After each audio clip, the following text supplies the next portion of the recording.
Hello. I have an English breakfast today. My hair is whack. I can't wait for this to grow out. I wanted to talk about somebody that it was kind of a mixture of like a scary situation, but also a really sad situation because I did feel bad for him. But I also had to make a choice, like based on my own safety, because some people will use mental health crisis as a manipulation tool. So you got to be careful. This smells good. So I met this guy, I think on a dating app. I honestly don't remember where we met, but he was another one where he was wanting to move pretty quickly.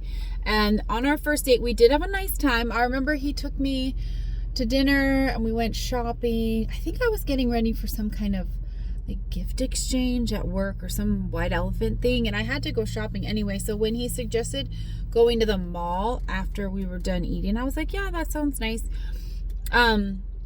Couple things that were interesting, not necessarily good or bad, but I guess noteworthy. He insisted on paying for the things that I was buying. And he insisted on taking a photograph together so that he could send a picture of us to one of his buddies. I would now probably consider those things like a yellow flag. Like, let's be cautious about this. We've known each other an hour and a half. Why are you excited to send a picture to your friend? Maybe the buying stuff, maybe not so much as a yellow flag, but still something to pay attention to, because I have discovered that a lot of men will purchase things or, treat you to things, but have this expectation that you're going to pay them back in a specific way. So be cautious when you're letting a guy, I guess, treat you to something, because there might be some ulterior motives there. Maybe not, but just be aware of it. He invited me over pretty quick. He basically immediately immersed me in his life. And we weren't even at that space yet. I met him there so that we could drive together. We weren't at the space where we were staying over, but he really, really wanted me to bring personal belongings and leave them in the bathroom. He wanted to have my stuff at his house. It was feeling very creepy very quickly. We only dated for about a week, maybe a week and a half at most. And it just felt strange how much he wanted to have a physical proof that we were together. And I was still at the phase where, I was comfortable enough to meet him in the car and drive somewhere with him, but not stay over yet or put a label on anything. In my opinion, we were still getting to know each other, but he just kept insisting that there'll be these physical proof moments of us being in a relationship. And it got to the point where he wanted me to call him at certain times of the day, tell him where I would be. It just got very controlling and creepy. So I decided to end it at that point. And I did communicate with him several times before I ended it how uncomfortable I was feeling, but he just didn't seem to grasp it or understand or care, because nothing was changing. So I ended it and he lost it. I mean, thank goodness I had the good sense to end it over the phone and not in person, because he became a complete rage monster. The screaming, yelling, freaking out, throwing things, breaking things. He completely lost his cool. He's clearly not a safe person. And he got to the point where he was threatening unaliving himself if I didn't continue to date him. Now, it did give me pause. This is terrible. This guy needs help, right? How much should I help in this situation? And I did wind up contacting the police and asking them to do a wellness check, because I felt like I should at least do that. But I also felt like I needed to keep myself safe in that situation. So, after talking to a couple friends and figuring out what I should do, I felt comfortable with just, suggesting a wellness check. I mean, I'd only known this guy a week and a half. I didn't know any of his friends or anybody that I could call. Like, we weren't really together. We were just had seen each other a few times. He continued to harass me, and I will say he didn't stalk me, but he did continue to harass me. He was finding me on apps.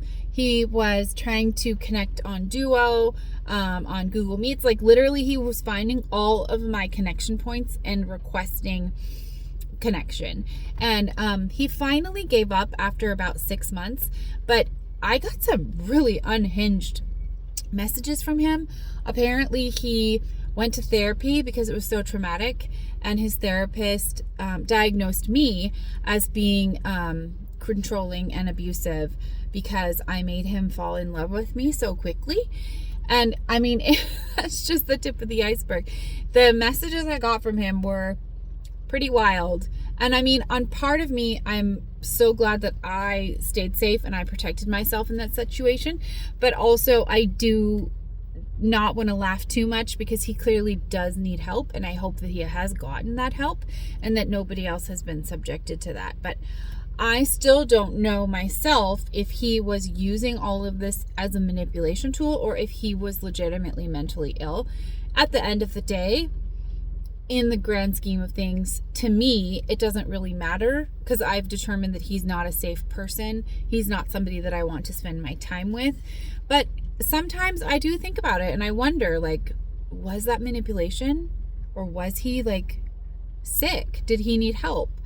And then my other brain thinks, well, maybe that was part of the manipulation because it's like tearing on your heartstrings to kind of like go help the person that needs help. I feel like I handled it pretty well given the time that we knew each other and the fact that I didn't really have any connection to his life in any way. So it's not like I really could have shown up in any other way for him.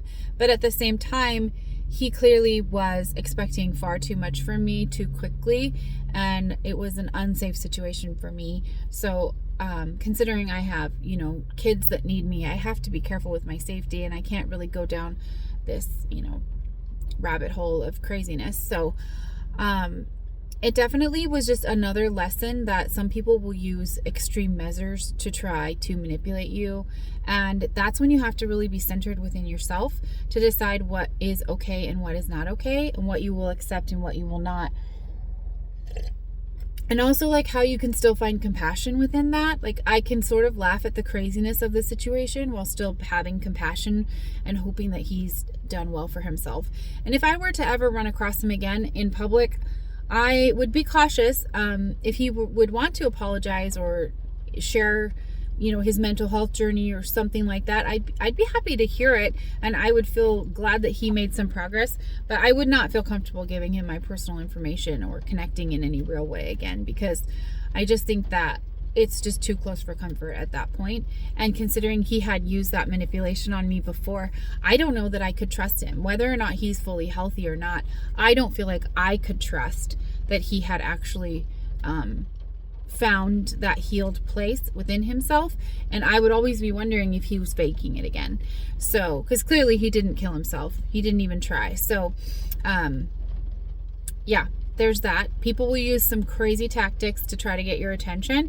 And I think it's important that you be strong within yourself to, not fall subject to that and not get wrapped up into the craziness while still maintaining some compassion for them, because people do have their own stuff that's going on and we may not fully understand it and we may not be able to walk with them through the entire thing.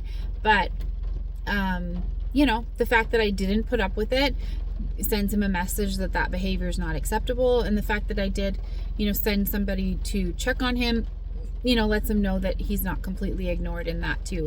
And I hope that he did reach out. I know the police gave him some helpful options. I hope that he took them. But at the end of the day, I have to protect myself. And yeah, I hope that he's doing well and that nobody else has had to go through that chaos like I did.